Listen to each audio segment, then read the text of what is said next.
Kiki ekitera okutwala omuntu nga yasuza oba mu bbaala kale si mulokole naye n'azuukuka ku makya kubanga oliko okusaidi zombi wabeerako okusaidi eri olina okusaidi eno. Kiki ekikeeza omuntu ng'akyalina ne hangover n'agamba kangendeko mu kyaki yabalokole? Nzikiriza nti aba Katonda.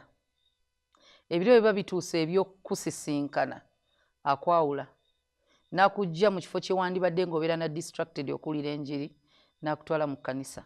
Kubanga oluusi bw'obeera ewaka n'ogamba wabanga owulira ki bwe wabanga osuze mwenge n'ogenda ku kyaki oyagala genda kupaasinga ku time kugendako mu kyaki?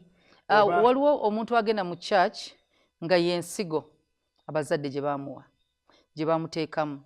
So ensigo eyo Katonda agiraba era asigala agifukirira. So kituuka era okubanja okwo okulumiriza ne kujja mu mutima naye olwo Katonda akuyitodde ewaka. So kati eyo ensigo eyakuteekebwamu ng'oli muto Katonda agikozesa. Yes, Katonda agikozesa. 22:6 Proverbs chapter 22 verse 6 manyiiza omwana omuto mu kkubo erimugwanira okutambuliramu awo newankubadde nga mukadde talirivaamu. So ensigo eyo etuuka n'emeruka. Kino kyo mwalimu amumanyiiza mu Sunday school biki bw'agenda mu high school n'afuna olugezigezi lwe ensigo esigalamu emukomyawo. Wano aba mu kugezesa eno gye baŋŋaana okugenda waliyo ki kati atuuka eyo nga prodigal son n'ajjukira nti eka. So kati eyo omuzadde kyekintu ekikulu ky'ayinza okuwa omwana.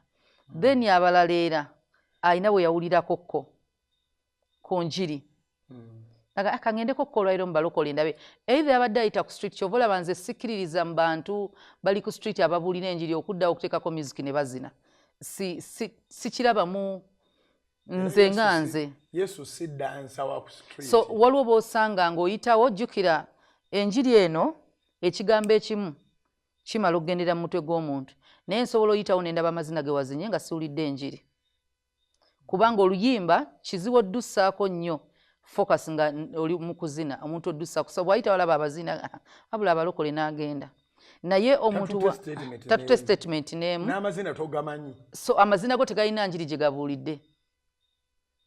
So kati naye omuntu asobola okuba ng'ayita ku kkubo n'awulira omuntu n'agamba jangu eri Yesu alokola era awonya buli kizibu kyonna ky'olina Mukama akisobola n'agenda ayiseewo buyisi.